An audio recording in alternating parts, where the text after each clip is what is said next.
All this will however be clear to you, who is intelligent and prepared to avoid the evil and accept the good without a loss of time. ये बात उन सभी को स्पष्ट हो जाएगी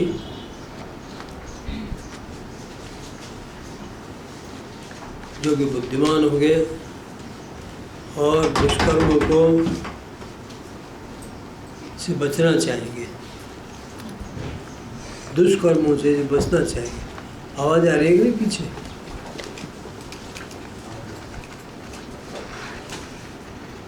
दिखाओ, इनको पीछे दिखाओ।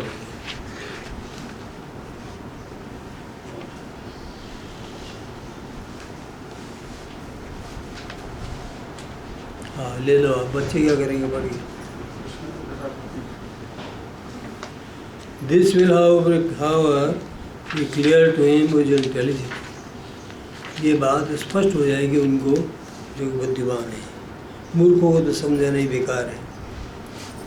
परमार्थ के विषय में जो अरुचि नहीं रखते या ज्ञानी है, घोर संसारी है, उनको इस विषय में बताना ही गलत है, बोलना ही नहीं चाहिए।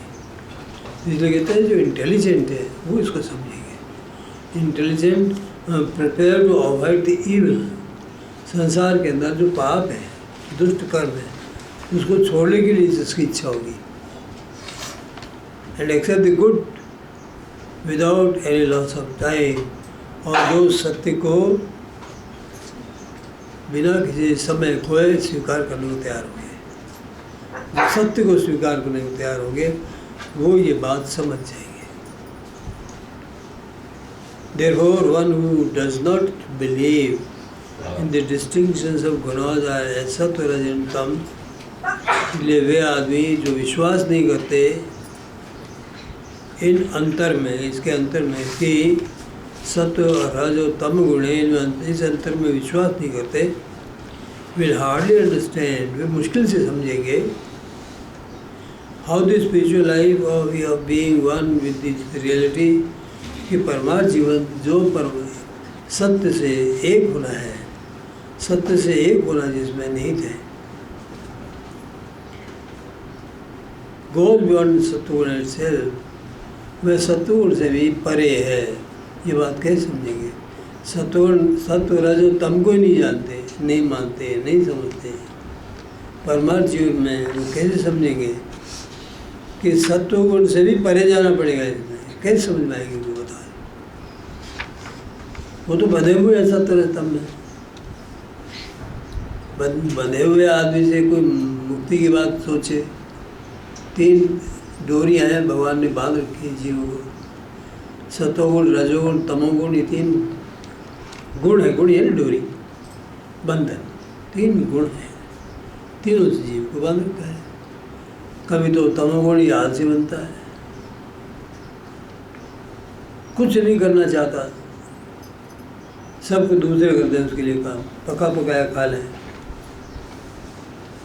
अथवा भीख मांग के खा लें, अथवा चोरी डाके से खा लें, काम नहीं करें, बैठे बैठे खा लें। ऐसे सब ऐसे तमोगुणी लोग भी हैं।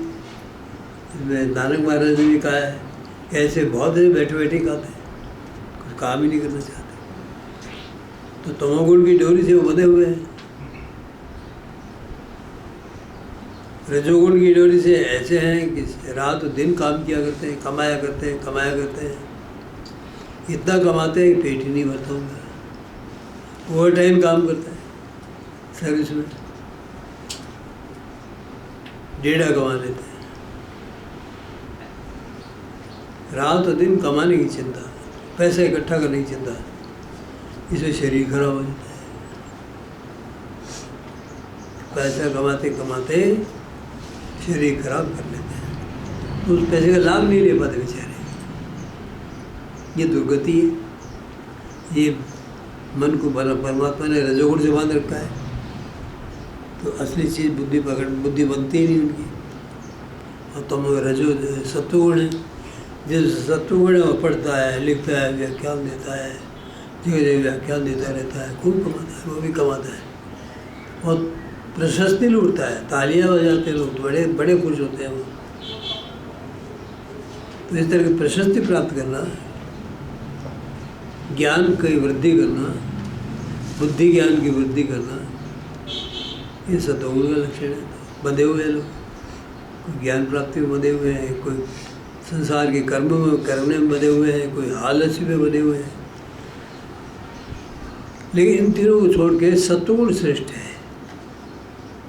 लेकिन परमात्मा का ज्ञान सत्वगुण से भी आगे है। सत्वगुण तो एक ऐसी स्थिति है जहाँ पर आप इतना ज्ञान प्राप्त कर लेते हैं कि संसार निस्सार है। पढ़ के इतना ज्ञान प्राप्त कर लेते हैं कि इस पढ़ने से कुछ नहीं होगा, इससे प्राप्ति नहीं होती है। ये पाकशास्त्र की किताब पढ़ लो, उसमें घुइयाँ की सब्ज़ी, करेले की सब्ज़ी, खीर, हलवा, पूरी बनाने की विधि आप सीख लो उससे। पेट तो नहीं भरता उससे, वो तो सीखना पड़ेगा, किताब से नहीं सीख सकते। कुछ सिखाने वाला हो, उसको देखो बनाते हुए, तब आप सीखोगे। तो सत्वगुण भी लाभकारी तो है, लेकिन कैसे लाभकारी है? संसार से हटाने के लिए, संसार मिथ्या है इस चीज़ को समझाने के लिए। तमोगुणी रजोगुणी लोग नहीं समझ सकते इस संसार में, क्यों? वो तो बुरी तरह फंसे हुए संसार में। ये सत्वगुण क्या है? ये थोड़ा ऊंचा उठना है। संसार को समझने के लिए थोड़ा ज्ञान मन में, बुद्धि में ऊंचे उठते हैं, और वहाँ उनको बुद्धि बता सकती है कि देखो संसार में कैसे लोग फंसे हुए हैं और तुम इससे अलग हो सकते हो, अर्थात इससे पार जा सकते हो। यहाँ से परमार्थ शुरू होता है। सतोगुणी समझ जहाँ आपको मिल जाती है, वहीं से परमार्थ चालू होता है। संसार मिथ्या है, संसार से कितना ही प्राप्त कर लो, छोड़ के जाना पड़ेगा। शरीर पे कितना ही विश्वास कर लो, इसका ये कब जाएगा पता नहीं, कौन कब चल पड़ेगा यहाँ से, क्या लेके किसके लिए, कोई नहीं जान सकता। ये सब बात सत्वगुण आपको बता सकता है। और इसके बाद में आपकी कामना चालू की भगवान, आपको समझ आ गई कि संसार मिथ्या है, तो अब आप कौन है, किसने संसार बनाया है, आपकी प्राप्ति कैसे करें, सत्य की प्राप्ति कैसे हो, इस ब्रह्मजाल से कैसे निकलें, ये सब इच्छा तब पैदा होती है जब आपको समझ में आ जाए संसार मिथ्या है। तो सत्वगुण का ये उपकार है कि आपको समझा देता है संसार मिथ्या है। ये फिर भी अगर नहीं छोड़ो, ये समझ में आ जाए मिथ्या है, फिर भी लग जाओ उसमें, तो रजोगुण तमोगुण आदत है ना, रजोगुण तमोगुण की उन कार्यों की आदत है, इसलिए समझ में आने पर भी छूटते नहीं है। तो इसके लिए परमात्मा की कृपा चाहिए, गुरु की कृपा चाहिए। गुरु के नज़दीक जा करके आप उनसे शिक्षा लो, उनके आनंद को अपने अंदर भरना सीखो। उस आनंद के कारण आप संसार से अलग होंगे। जो आनंद संसार देता है उसके अपेक्षा गुरु का दिया हुआ आनंद और तरह का होता है। उस आनंद से यदि आपका मन और शरीर भर गए, और यदि आप उस आनंद में रहना सीख गए, तो सारे से शरीर के रोग निकल जाएंगे आपके, सारे संसार की परिस्थिति ठीक हो जाएगी आपकी, परमात्मा में आपका ध्यान लग जाएगा, और आप परमात्मा से उस ध्यान में निमग्न होकर प्रार्थना कर सकोगे, अविचल भाव से प्रार्थना करोगे, परमात्मा की कृपा आपको मिल जाएगी। तो ये सत्वगुण का लाभ है। सत्वगुण आपको संसार से छलांग लगाने में मदद करता है, रॉकेट की तरह फेंक देता है। यदि सत्वगुण के साथ रजोगुण तमोगुण डिस्टर्ब नहीं करें, ठीक जगह बैठे रहें ये दोनों, तो आप ऊँचे उठ सकते हैं, बड़े तेजी से ऊँचे उठ सकते हैं, परमात्मा की कृपा प्राप्त करते हैं, गुरु की कृपा। इसी सत्वगुण के बाद ही गुरु की कृपा होती है। जब आपको मालूम पड़ जाए संसार मिथ्या है, जब आपको संसार से ऊपर उठने की इच्छा होने लगती है, तो सत्वगुण का आश्रय आपको, तो गुरु का आश्रय आपको मिल सकता है। वो काल है गुरु के पास जाने का कि संसार से छूटना चाहते हो, गुरु आपको इसे छुड़ा सकता है। वो आपको शक्ति देंगे, आपको आनंद देंगे, उस आनंद से भर के आप संसार से छूट जाएंगे। गुरु का आनंद मिलने के बाद आपको संसार याद ही नहीं आएगा। उसमें निमग्न होगे, ऐसे बैठोगे ध्यान में कि आपको संसार याद ही नहीं आएगा। वहीं से आपको ऊंचा उठने के उपक्रम चालू होगा। He will only move in the realm of verbal knowledge. अगर सत्व रजतम गुण का ज्ञान नहीं है पूरा, तो आदमी केवल शाब्दिक ज्ञान में घूमता रहेगा। शब्द जाल में उलझा रहेगा, किताबें पढ़ पढ़ के अपना दिमाग खराब करेगा। And without the realisation of God, और ऐसे आदमी को परमात्मा की कोई अनुभूति भी नहीं होती। बकवास तो ज़्यादा होती है, अनुभूति नहीं होती। विल स्पीक और right about God and interpret the scriptures in learned manner only. वह बोलेगा लिखेगा ईश्वर के बारे में। विल स्पीक और right about God and interpret the scriptures, और शास्त्रों को का अर्थ लगाएगा विद्वान की तरीके से। अमुक में यह लिखा है, इसका ये विरोधी है, इसलिए ये गलत है, वो पुराना स्क्रिप्चर है, ये नया लिखा हुआ है, ये पुराना स्क्रिप्चर, पुराने जो ग्रंथ है वो ज़्यादा प्रामाणिक है, ये तो आधुनिक काल के ग्रंथ है, प्रामाणिक नहीं है। काट पीट शास्त्रों के अंदर वो करता रहेगा, बुद्धि इसमें घुस जाएगी। अरे प्रत्यक्ष दर्शन हो तो मालूम पड़ेगा तुमको, तो तब सही अर्थ लगाओगे तुम। Interpret the scriptures in a learned manner only, thereby confusing himself and will confound the other. इस प्रकार से वो अपने आप को भी कंफ्यूज करेगा, देख भ्रमित हो जाएगा और दूसरों को भी भ्रमित कर देगा। क्यों? जिसको अनुभव नहीं वो अर्थ कैसे लगाएगा? खुद भ्रमित है और दूसरों के सामने अपने भ्रम का विस्तार करेगा, भ्रम का गुब्बारा उसके सामने फुला के बताएगा, देखो ये मेरा ज्ञान है। और जो अज्ञानी लोग हैं वो समझो इतना बड़ा गुब्बारा है इनके ज्ञान का, प्रभावित हो जाएंगे। लेकिन ज्ञानी उसमें एक पिन छुपा देता है, इधर गुब्बारा फूट जाता है, देर नहीं लगती फूटने में।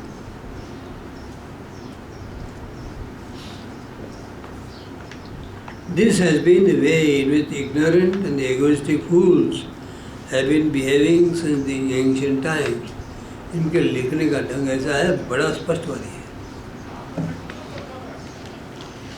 ऐसे ही बोलते भी थे, ऐसे ही इन्होंने लिखा भी। कहते हैं this has been the way, यही तरीका रहा है लोगों का, जिसमें कि इग्नोरेंट एंड एगोइस्टिक फूल्स, जिसके अंदर अज्ञान आदमी और अहंकारी मूर्ख आदमी, अहंकारी मूर्ख हैव बीन बिहेविंग, इस प्रकार से लोग व्यवहार करते रहे हैं, शास्त्रों का मनगढ़ंत अर्थ लगाते रहे हैं। ऐसी ऐसी किताबें हैं, मैंने भी पढ़ी है, मनगढ़ंत ऐसे अर्थ लगाते हैं विद्वानों ने। अभी मिश्रा जी बता रहे थे मेरे को, मैं तो पढ़ा नहीं, वो सुप्रीम कोर्ट का निर्णय आया है, इसमें लिविंग टुगेदर को मान्यता दी उन्होंने। ये बॉम्बे में आदमी और लड़की और लड़के जो फैक्ट्री में या उसमें काम करते हैं, अपने ऑफिस में या कंपनियों में अच्छे अच्छे पदों पर होते हैं, उनको 25, 30, 40 हज़ार 50 हज़ार वेतन कम मिलती है। ये बॉम्बे में 30, 40, 50 हज़ार की कोई वैल्यू नहीं, ये 10-20 रुपये हो तो वो लोग फिर साथ साथ रहने लग जाते हैं। चलो अपन दोनों मिल के कमरा ले लेते हैं, तुमको 50 मिले, मेरे को 50 मिल गए, 1 लाख रुपये हो गया, अब आराम जीवन कट जाएगा।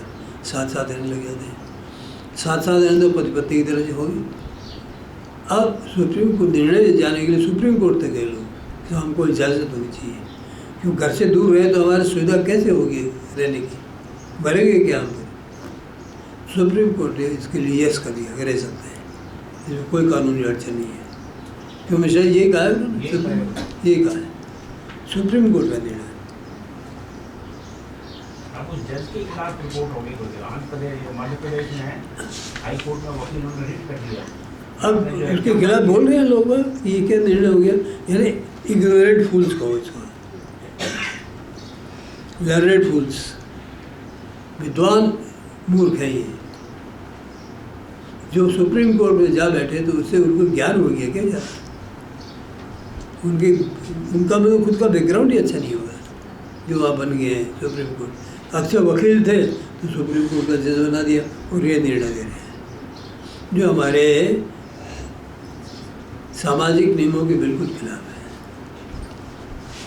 इसका लोग मुसलमान भी विरोध करेंगे इसका क्रिश्चियन लोग भी, हिंदू और हिंदू लोग भी सब इसका विरोध कर रहे हैं, ये उन्होंने निर्णय दे दिया।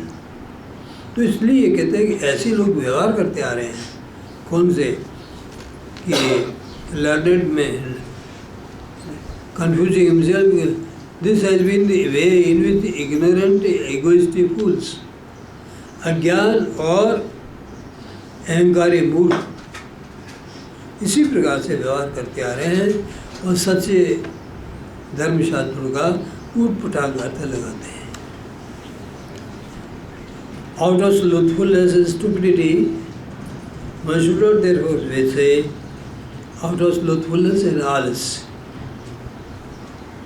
और स्टूपिडिटी है मूर्खता, आलस और मूर्खता के कारण एक को ये किसी को ये नहीं कहना चाहिए क्या the reading and understanding of the scriptures, कि हमारे धर्मशास्त्र को, आध्यात्म शास्त्र को पढ़ना और उनको समझना, एंड राइटिंग ऑफ सेंट्स, और संतों के लेखों को पढ़ना और समझना, as well as bhajan and aarti and meditation, इस बात से भजन करना, आरती करना, ध्यान करना, और ऑल आइडल परसूट, ये सब स्वस्थ पुरुषों के काम है, मूर्खों के काम है। आइडल परसूट ये व्यर्थ के काम है, ये सब बेकार के काम है, ऐसा मान नहीं लेना चाहिए मूर्खों के कहने से।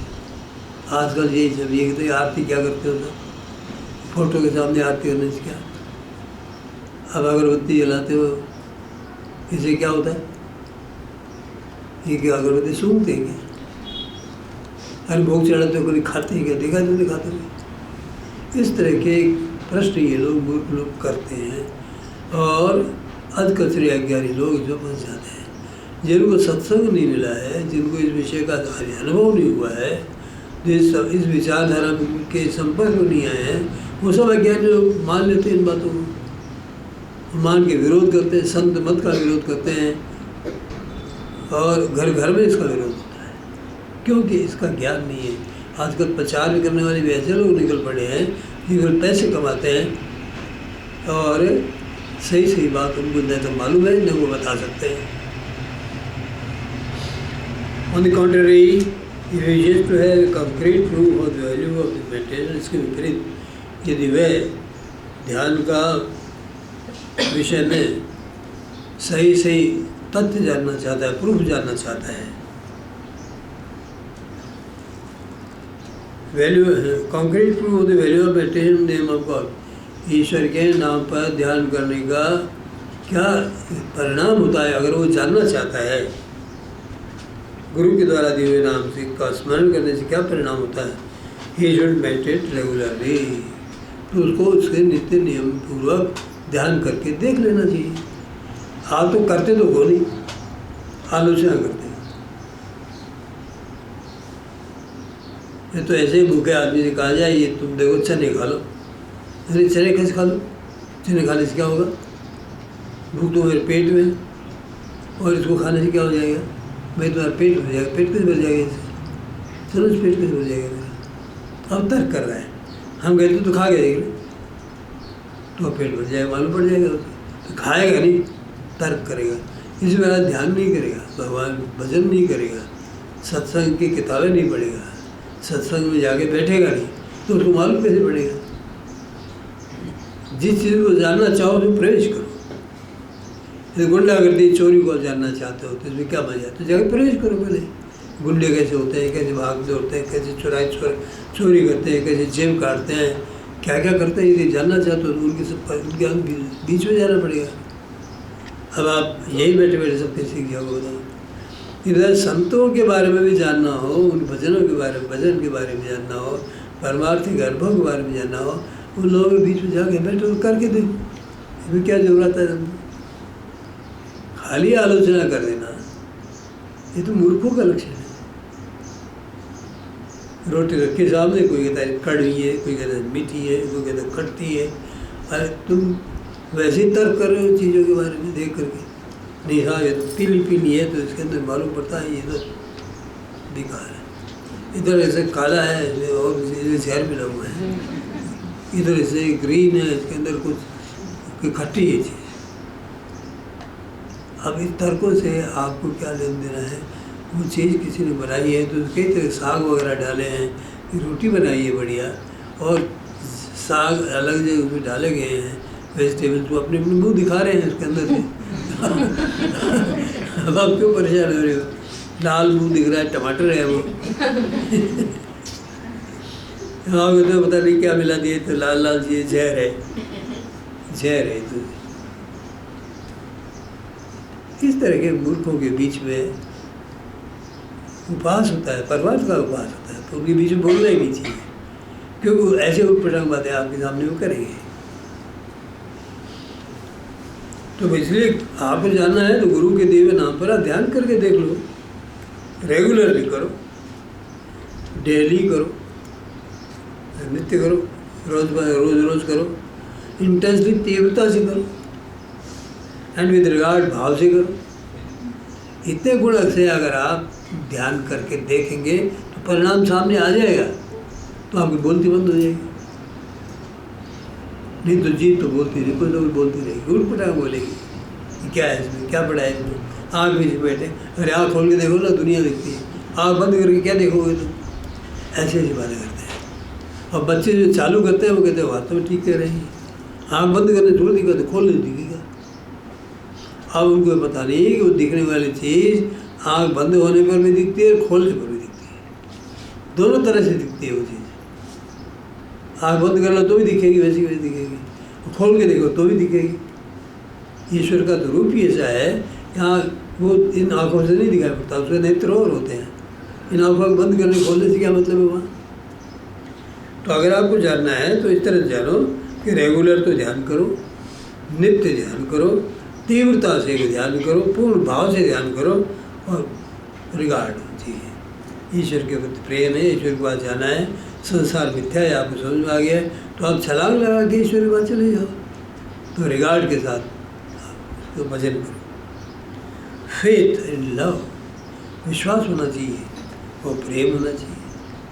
गुरु ने नाम दिया है, वो इस नाम ईश्वर के पास ले जाएगा। तो गुरु और ईश्वर दोनों से समान लव प्रेम होना चाहिए।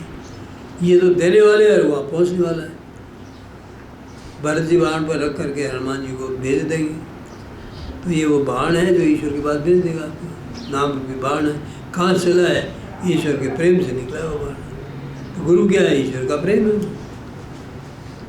अगर उनमें ईश्वर का प्रेम नहीं हो तो वो तत्व कहाँ से मिलेगा जो आपको ईश्वर के पास ले जाएगा, ईश्वर से मुलाकात करा देगा आपकी? तो ईश्वर का प्रेम ही आपको चीज़ दे सकता है। ये दे फेथ एंड लव दोनों होनी चाहिए। And see for himself that his body to become sound and healthy, और उसको मालूम पड़ेगा कि उसका शरीर भी हेल्दी हो जाएगा, साउंड हो जाएगा, आनंद से भर जाएगा, स्वास्थ्य अच्छा हो जाएगा, आनंद से। निरंतर आनंद को अगर आप धारण करोगे तो आप देखोगे स्वास्थ्य अच्छा हो जाएगा, संसार की चिंता नहीं रहेगी आपको, स्वास्थ्य मन दोनों शांत हो जाएगी, प्रसन्न रहेंगे आप, तो आपको स्वास्थ्य अच्छा हो जाएगा। हाँ, संसार के चक्कर में पड़ गए तो आपका आनंद भी चला जाएगा और ऐसे दोष भी लगेगा। You should go to bed soon after the singing of the bhajans at night. इसी की बात करें आप लोगों को, देखो जो भजन समाप्त हो जाए ना रात को, तत्काल जाके सो जाओ और काम मत करो। भजन करते करते करते आप आनंद में भरे हैं तो जाके तत्काल सो जाओ, शांत चित्त रहेगा आपका, सो जाओ आनंद। अब आप गपशप बैठ जाओ रात को 10 बजे, तो आप सोने का काम हो गया, अब चौकड़ी में आके 4-5 बैठ गए तो फालतू की बातें कर रहे हैं, सोएंगे 1-2-3 घंटे बाद, तो फिर आपने खो दिया सब। जो आनंद आप भजन में प्राप्त करते हो, वार्तालाप करके सुखो मत, उसे एब्जॉर्व करो, अपने पचाओ, उसको शक्ति को अंदर पच ले दो। वो पच करके आपको अनुभव स्थायी बनाने में आपको मदद करेगी वो शक्ति। Should go to bed as soon after singing your bhajans at night and after enjoying it sound sleep। और इस प्रकार से जब आप गहरी नींद का आनंद ले लो, get up a couple of hours before sunrise, तो सूर्योदय से 1-2 घंटे पहले उठो, and sitting in a steady and comfortable meditative posture, और आनंद से आरामदायक और ध्यान की मुद्रा में बैठ करके प्रातःकाल meditate posture to do meditation silently, आपको शांति से चुपचाप भजन करना चाहिए। रात्रि भर सो, भजनों के बाद तत्काल सो जाओ। तो भजनों को अंदर अपने मन में लेते हुए, आनंद लेते हुए सो जाओ। आनंद अपने अंदर रमता रहेगा और फिर सुबह उठ करके भजन को बैठ जाओ, तो उसी आनंद को फिर आगे बढ़ा लो यार। कोई काम धंधा मत करो फालतू का, वाणी मत कर चलाओ, बातचीत मत करो फालतू की। एक ही बात होनी चाहिए, भजन किया है तो आनंद में चलता रहे। रात पर गहरे नींद में सो जाओगे तो वो निद्रा आपको भजन में बाधा नहीं देगी, उस रस जो आपको मिला है उसमें बाधा नहीं देगी। आप निद्रा आपको सहायता करती है, नींद आपके मन को शांत कर देती है।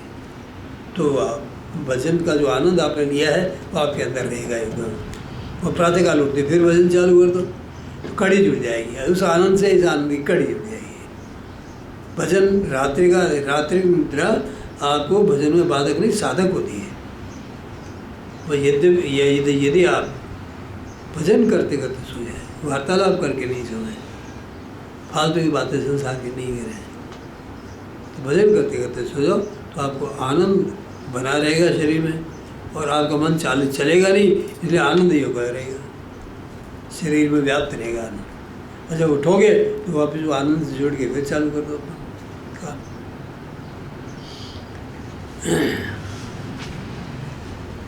In fact, he should guard his own interest and not allow himself to be deceived by what others might thoughtlessly say. वास्तव में देखो भाई सही बात कह रही है। वास्तव में इनफैक्ट यथार्थ में he should guard his own interest, साधक को अपना जो इंटरेस्ट है उसकी रक्षा करनी चाहिए। गार्ड है रक्षा करना। आपका इंटरेस्ट क्या है? ईश्वर की प्राप्ति, भजन का आनंद, यही तो आपका लक्ष्य है। तो इसका आप रक्षा करो, इस आनंद को, यही तो आपका इंटरेस्ट है, इसकी रक्षा करो। And not allow himself to deceive, और अपने आप को दूसरों के द्वारा डिसीव किया जाना।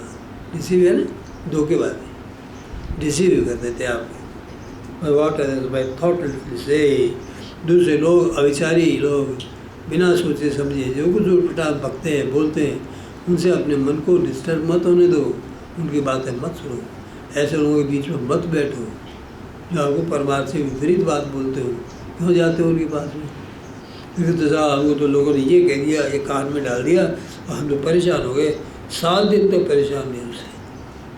क्यों मिश्रा जी होता है ना, कान में कोई डाल जाए बात, कहाँ जाती है वो? खोपड़ी में चढ़ जाती है और फिर बोलती रहती है, चलती रहती है बात। तो आप ऐसे के पास जाओगे क्यों? आपके कान में विष डाल दे, ऐसे के पास जाओ, ऐसे के पास जाओ जो कान में अमृत डाले आपके, क्या शाबाश, और भजन करो, खूब आनंद दो। ऐसे उसे दोस्ती करो, फालतू आदमी से दोस्ती मत करो, बोलो ही मत, मुँह मत देखो उनका। जहाँ देखो कि भजन करने वाले लोग नहीं हैं, उनसे मुँह देखना ही बेकार है।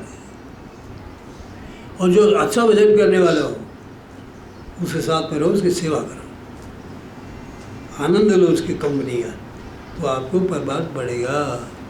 मूर्खों की संगति प्राप्त करेंगे तो परमार्थ हीन हो जाएगा, घट जाएगा आपका। और भाई what he might himself imagine to be true, वो जो कुछ उल्टा बोलेंगे उसका परिणाम क्या होगा कि आप उसको सत्य मान लोगे। कल्पना करोगे, बात में क्या कह दीजिए तो कह रहा ठीक है, तो आपकी कल्पना होगी सत्य है बात, सत्य है बात, और आपको परमार्थ का आप खंडन करने लग जाएंगे चुपचाप मन ही मन, ये ठीक कहता है, ये ठीक कहता है। क्योंकि मन में आपके परमार्थ का ज्ञान है नहीं, इसलिए जितना सा छोटा सा मन है उससे आप परमार्थ की खंडन करने लग जाओगे। उठ पटांग बात सुन करके आप विपरीत बात सोचने लग जाओगे और परमार्थ से अपने आप को काट लोगे। बुद्धिमान वो है जो किसी मूर्खों के सामने जाए नहीं, मूर्खों से बात करे नहीं, और अगर कोई मिलने के लिए आ जाए कोई ऐसा गधा, तो उसे कहे भाई तू गधा है, तू चर जा करके, और कहीं चर और विचर, मेरे पास क्यों आया है? मैं तो परमात्मा की तरफ जाने वाला हूँ, तू उधर जाने वाला है। मैं पूर्व में जाने वाला, तो पश्चिम में जाना है, हमारे मेल कैसे बैठेगा? तो फिर ऐसे आदमी से दूर रहना चाहिए अगर आपको भजन करना है तो। और to remember God is in way to become God, क्योंकि ईश्वर को याद करने का मतलब ईश्वर होना। आठव तो ब्रह्म, यदि आप स्मरण करते हैं उसका तो आप ब्रह्मरूप हो जाते हैं, क्योंकि नाम जो है वो चैतन्य से नीचे टपका है आपके ऊपर। इसलिए नाम को यदि आप बराबर लेते रहेंगे तो चैतन्य से आपका जोड़ रहेगा, और जितना जितना भाव बढ़ेगा, जितना जितनी एकता बढ़ेगी, जितना जितना प्रेम बढ़ेगा, तो चैतन्य में से अधिक अधिक रस निकल के आपको व्याप्त कर लेगा। लेकिन हम संसारी लोग उल्टा करते हैं, संसार में ज़्यादा लेते रहते हैं और ब्रह्म का अंश जो नाम है उसको हम कम में लेते हैं, उसका साथ भी ज़्यादा नहीं देते हैं। कहते हैं महत्वपूर्ण काम दुनिया के पड़े, इससे क्या करना है, ये तो जब हमारा टाइम भी बढ़ जाएगा ना, सब काम भी बढ़ जाएंगे, तब इसको पकड़ेंगे, और तब तो बूढ़े हो जाते हैं। बूढ़े हो गए तो हाथ में ढीले पड़ गए, बैठा ही नहीं जाता। और नाम भी कहता है तू नहीं बैठ सकता, तो मैं भी तेरे पास आने वाला नहीं। नाम होते ही भी आपको लाभ नहीं मिलेगा। घर में औषधि रखी हो आपको जीवन देने वाली, यदि आप खाया नहीं तो जिएंगे कैसे? औषधि का सेवन तो करना पड़ेगा। इस बात से मरण तो आने वाला है मान लीजिए, और औषधि है नाम, वो आप लेते नहीं हैं, तो कैसे आपको अमरता मिलेगी? अमृत तो कैसे प्राप्त होगा? नाम वो औषधि है जो जीव को अमर बनाता है, नहीं तो मृत्यु प्राप्त होगी।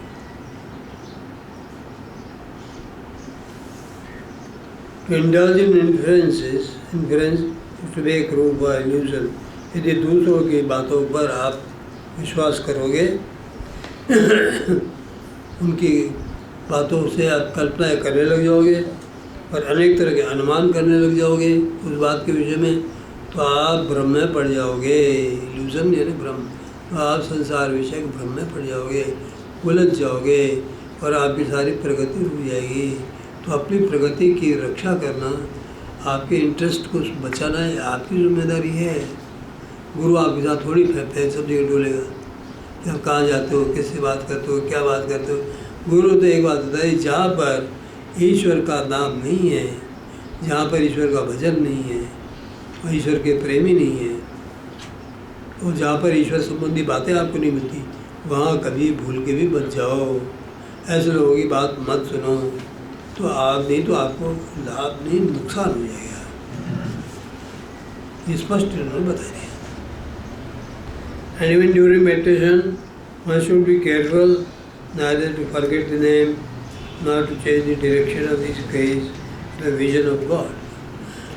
जब आपका ध्यान भी चल रहा हो, ध्यान के अवसर पर भी आपको इस बात का ख्याल रखना चाहिए कि आपका नाम का विस्मरण न हो जाए,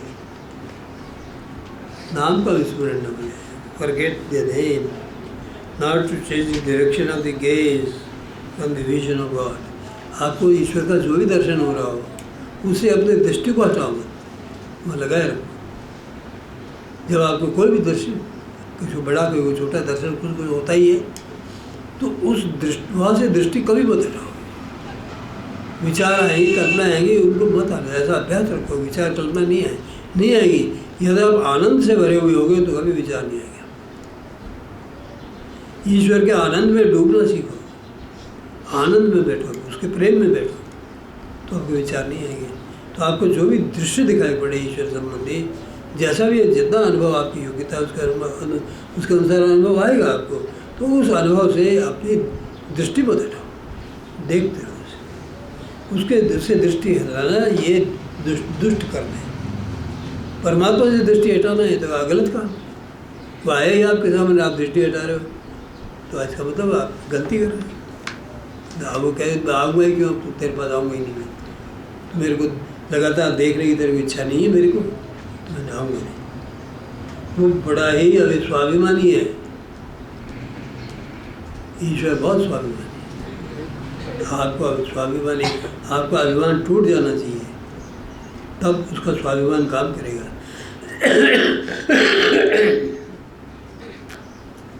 तो कभी भी ईश्वर के दर्शन, ईश्वर का जो दर्शन आपको मिल रहा हो, उस दर्शन के से दृष्टि कभी मत हटाओ।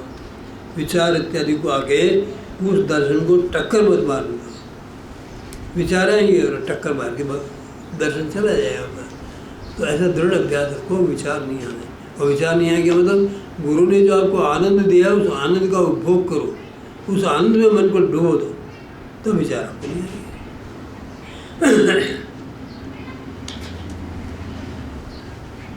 He should make up his mind not to look away at a person who might have been sitting close to him. और ध्यान करते हो तो आपके बगल में भी कोई आदमी बैठा हो तो ये ध्यान रहेगा, आप उसको भी मत देखो। ध्यान में जो बैठा है क्या आपको मतलब देख नहीं, आप अंदर देखो, आपको दर्शन हो रहा है उसको देखो। अगल में बगल में वो क्या कर रहा है, वो क्या कर रहा है, कि दृष्टिपात करना। जो मेरा छोरा बैठा है वो ध्यान कर रहा है कि नहीं, इधर में ताऊ जी बैठे हो ध्यान कर रही नहीं। तुम्हें क्या मतलब है, छोरा बैठा है ताऊ जी बैठे, तुमको अपने ध्यान, तुम मरते वक्त जब शरीर छोड़ के जाओगे ताऊ जी को छोड़ के ले जाओगे क्या? सबको अकेले जाना है। ईश्वर का अपने आप से अलग अलग संबंध है, सामूहिक संबंध नहीं है, परिवार से संबंध नहीं है ईश्वर का। क्या हमारे पास, हम 5 भाई हैं और हमारे पास भाइयों की 5 बहू हैं, उनके 10-10 बच्चे। इन सब से ईश्वर का संबंध होना चाहिए, ऐसे नहीं हो सकता।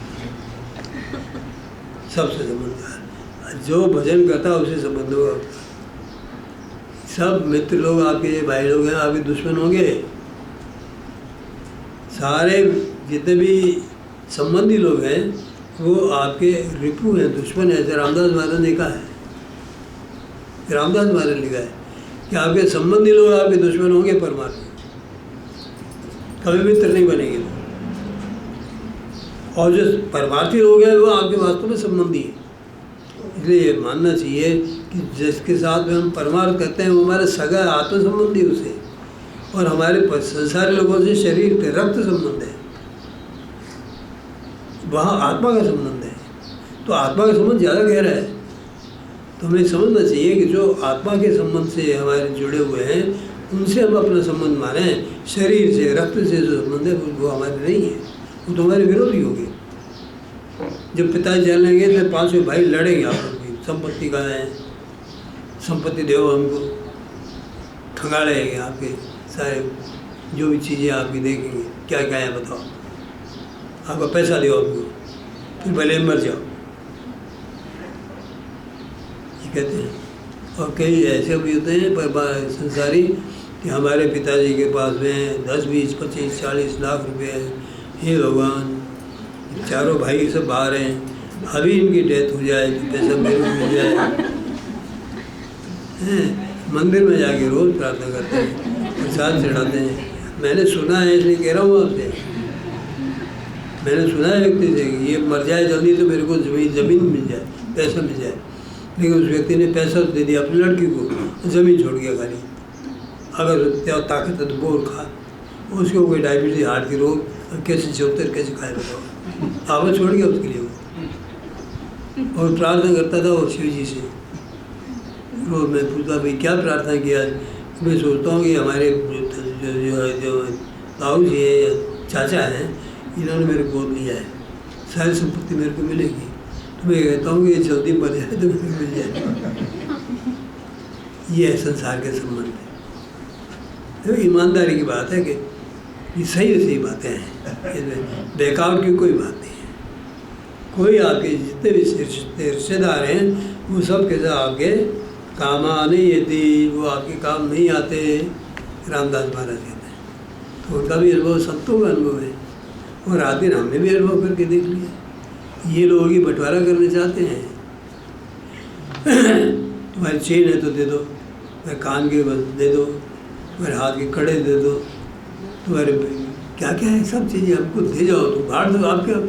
आप बूढ़े हो गए, आप क्या करोगे? आप दे दो। जवानी में आपने पहन लिया, हमारी जवानी हमको पहन ली। आपको इस तरह की बातें सुननी पड़ेगी संसार में, तो कब भजन करने देंगे? आप शांति से बैठने नहीं देंगे, गुदगुदी करेंगे, देव मम्मी डैडी हमको दे दो। आप लिए बैठे हो सांप की तरह से बैठे हो धन दौलत पर, छोड़ो मोह छोड़ो। आप भजन करते हो तो मोह छोड़ो, हमको दे जाओ। ऐसी आपको मधुर शिक्षा देंगे। और माँ बाप ऐसे हिले ही नहीं उसके ऊपर से, वो देना नहीं चाहे और वो छोड़ना नहीं चाहे। बोलो ऐसे संकट में भजन होगा क्या? सोचो ये मैं तो जो दुनिया की बात है सही से आपके सामने रख रहा हूँ, आपको भी अनुभव हो गई होगा, और अब नहीं हुआ तो आगे हो जाएगा। And even during meditation one should be careful neither to forget the name nor to change the direction of his gaze from the vision of God। ईश्वर का दर्शन जहाँ आपको हो रहा है वहाँ से दृष्टि मत हटाओ, निरंतर देखने का अभ्यास करो। लेकिन पड़ोसी आ गया, संबंधी आ जाए तो आपको हटा देंगे, फिर कोई काम बताएंगे, इतनी देर बैठे हो गए आपको साग भाजी नहीं लानी है क्या, क्या खाएंगे बच्चे, दुनिया का काम दिखता नहीं है आपको, उठा दिया थोड़े से बात के लिए। तो तुकाराम जी का भी अनुभव, वो भी पत्नियों से परेशान थे, तो बहुत तंग करती थी, जाओ कमा के लाओ, घर में बैठे रहते हो, भजन गाते फिरते हो, कमा के लाओ। बेचारे चाहते, एक दिन घोड़े पर वो बांध करके ले गए कपड़े वस्त्र वगैरह हैं, कपड़े की गांठ वहाँ मैं बेच के आऊँगा। दोपहरी हो गई, थक गए तो पेड़ के नीचे सो गए, तो कोई आए चोर वगैरह उठा के गांठ ले गए, जागे तो गांठ ली, घोड़ा रह गया वहाँ। तो भगवान से कहा, भगवान ये क्या किया आपने, मैं कैसे कमाऊँ, मैं तो बड़ी मुश्किल से लाया था या कहीं से, रात ये चोरी हो गई। भगवान ने ला के दिए उनको गांठ। एक बार उनकी किताब फाड़ दी थी, वो ला के भगवान ने दी, भीमा नदी में डाल दी किताब उनकी बजनों की, तो वहाँ से भगवान ने निकाला के दी। तो संतों के साथ में बड़े बड़े चमत्कार होते हैं। संसारी लोग उनको दुखी करते हैं, शांति से बैठने नहीं देते। इसलिए जब तक आपका संकल्प पक्का नहीं होगा ईश्वर को प्राप्त करने का, तब तक संसार बाधा देगा ही देगा, और जिसका संकल्प पक्का हो गया, लग गया, उसको ईश्वर सहायता जरूर करेगा। ये नियम है संसार।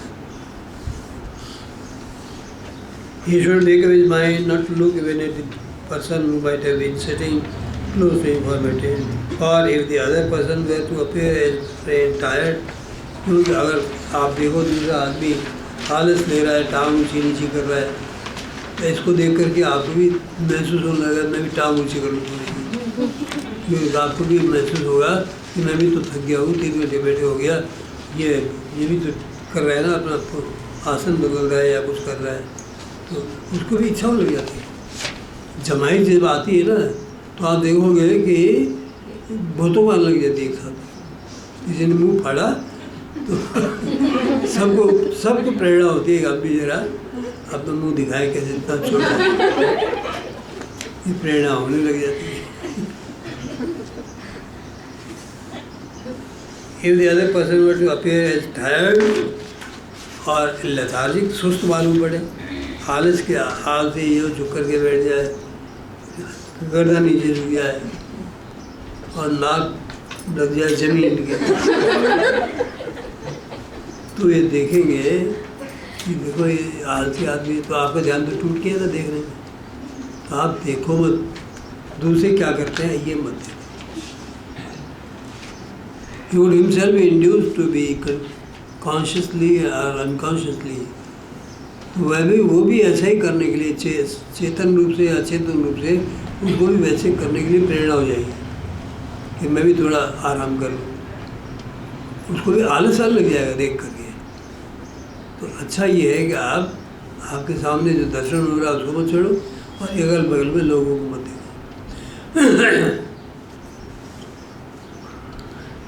And thus the contagion of the feeling of tiredness might spread.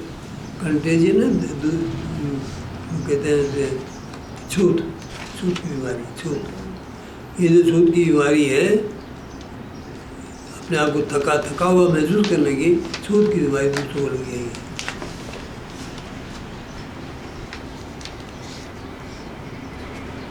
If one were to feel tired, he should go out for a while. ये वो बातें बता रहे हैं जो वास्तव में वहाँ घटित हुई हैं साधन काल में, जहाँ उन्होंने देखा है, वो खुद भी वही बैठे हुए हैं, देखा है उन्होंने, और सारा यथार्थ वर्णन कर रहे हैं। ये कल्पना का वर्णन नहीं, देखी हुई बातों का वर्णन हो रहा है। जो बाबूसाहेब महाराज की सिटिंग में बैठे हुए हैं, गुरुदेव के साथ रहे होंगे, बैठे होंगे, तो वो सब चित्रण हो रहा है यहाँ पर। You should go out for van. अगर वो थका हुआ महसूस करे तो असेंबली में दूसरों को आप ऐसा करने के लिए प्रेरणा मत दो। आप जरा बाहर चले जाओ, थोड़ा आराम कर आओ, वहाँ से उठ जाओ, थके हुए होकर के, और खर्राटे मत बोलो, नींद आ रही जोर से। कई लोग खर्राटे बोलने लग जाते हैं, आलस करने लगते हैं, जमाइयाँ लेते हैं, बैठे हुए रहते हैं। उठ जाओ और जा कर के कहीं बैठ जाओ, आराम कर जाओ, फ्रेश हो जाओ, हाथ मुँह धोयाओ ठंडे पानी से, फ्रेश हो, पैरों को हाथों को धो लो, मुँह को धो लो, और थोड़ी ठंडी हवा में घूम लो, तो आप ताज़ा तरोताज़ा हो गए, फिर आगे बैठो। उस समय में चाय वाय का प्रचलन नहीं था इतना, तो ये भी कह देते कि चाय पियो, चाय वहाँ थी ही नहीं। If he were to feel sleepy, let him. If he were to feel sleepy, let him hold the inhaled breath. अगर किसी को नींद आने लगे तो उसका उपाय क्या है कि आप श्वास को अंदर खींचो और उसको वहाँ जमाए रखो, कुंभक लगा दो, श्वास को अंदर खींच के रोक के रखो उसे, नींद भाग जाएगी आप। श्वास को अंदर खींच के और उसको रोक के रखो, और ऐसे 10-15 मिनट करो तो देखोगे नींद गायब, तो आप ताज़ा हो जाओगे। श्वास रोके बैठ जाओ, नींद अपने आप गायब हो जाएगी। 10-15 मिनट ऐसे करो, नींद गायब हो जाएगी। If he were to feel sleepy, अगर उसे निद्रा आने लगे, let him hold the inhaled breath, तो अंतर गई हुई जो सांस है ना, उसको थोड़ी देर अंदर बनाए रखो, निकालो मत उसे। And meditate mentally in that condition, उस श्वास को अंदर रोके हुए अपने मन में ध्यान करते रहो, श्वास को अंदर रोके फॉर फ्यू मिनट्स, कुछ मिनट तक इस तरह ध्यान करो, so that he would be able to overcome the feeling of drowsiness, जिससे कि उनको निद्रा का जो आवेश आ रहा है ना, उसको वो जीत लेगा, निद्रा का आवेश समाप्त हो जाएगा। तो ये क्रिया करो आप, रोके को आप नींद आ जाएगी। जिस सांस रोके उसको नींद आती है कभी? आप किसी को पकड़ के नींद आ रही है तो नाक बंद कर दो, नाक बंद कर दो तो सांस नहीं ले पाएगा, तो जग जाएगा, वो कहेगा, अति चेतना आ जाएगी उसमें। साधारण चेतना नहीं, अति चेतना आ जाएगी, गंभीर रूप से चेतन हो जाएगा वो। ये क्या हो गया मेरे साथ में? फिर छोड़ दोगा भजन।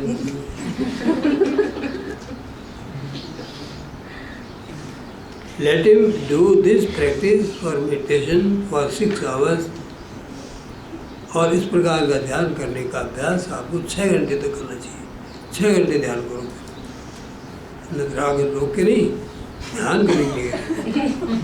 6 घंटे तक आपको ध्यान करना चाहिए, एट स्ट्रेच, यानी लगातार,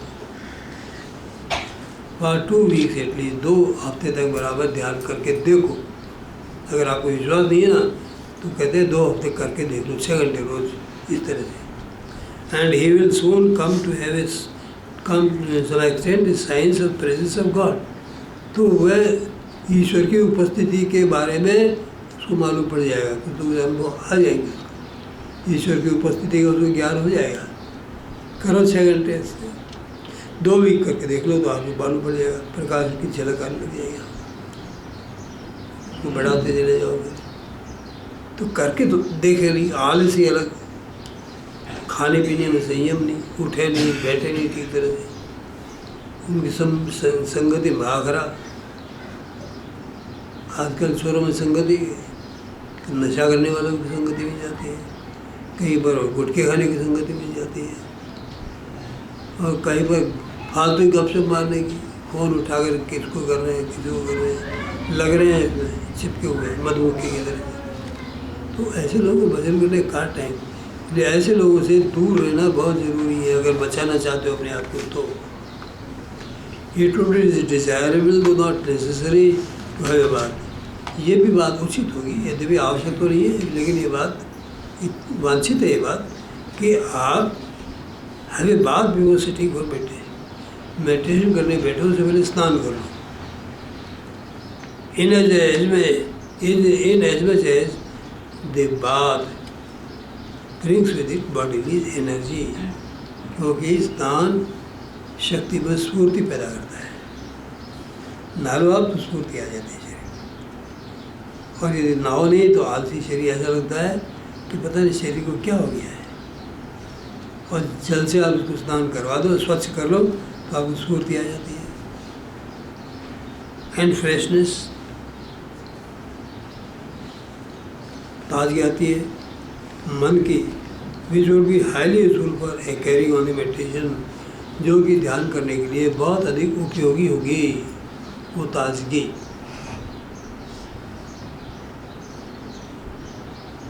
दो नॉट नेसेसरी ये कहा है इन्होंने, यद्यपि आवश्यक नहीं है। जिसको बिना स्नान के ध्यान अच्छा होता हो उसके लिए हम नहीं कहते करो ही करो, लेकिन सामान्य बात ये है कि लोगों को ध्यान के बहुत अभ्यास तो है नहीं, इसलिए वो ताज़ा होकर के बैठे तो उनको क्या नुकसान है।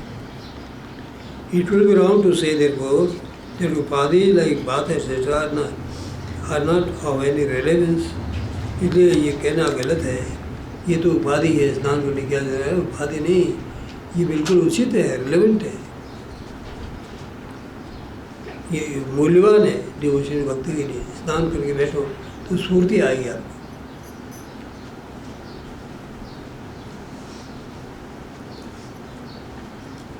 So long as the consciousness of body persists, जब तक हमें शरीर की चेतना का आभास होता है, and so long as the devotion cannot be carried on without even the minimum consciousness of the body, और जब तक हमारा ध्यान कुछ तो कुछ शरीर का चेतना रखे बिना ध्यान होता नहीं, शरीर की चेतना रहती है। The उपाधि होगा perishable में भी और इसलिए उपाधि चाहे कितने भी विनाशील हों, उपाधि कुछ ना कुछ चाहिए कि जरूर। और enhancing the devotion of God, ईश्वर के प्रति एनहांसिंग बढ़ाना, ईश्वर के प्रति हमारे भाव को बढ़ाने के लिए शरीर की ताजगी काम आएगी। ताज़ा शरीर होगा तो आपका ध्यान भजन बहुत अच्छा होगा, ईश्वर के प्रति प्रेम की अनुभूति बढ़ जाएगी उससे। और जिसको अभ्यास है अच्छा, उसको ध्यान करने से पहले आवश्यक नहीं है। वो अगर बैठा रहता है तो वो आत्मा में ज़्यादा रहता है, इसलिए शरीर का स्नान करने की उसको आवश्यकता नहीं होती। जिसको शरीर चेतना ज़्यादा है, उसको शरीर चेतना छूटने के लिए ताजगी चाहिए तो स्नान करना पड़ेगा उसको। अधिक ध्यान बढ़ने वाले के लिए, जिसको ध्यान का पूरा अभ्यास है, उसके लिए ध्यान स्नान करना नहीं करना ये दोनों ही बराबर है। ध्यान करे अथवा नहीं बैठ सकता है। 5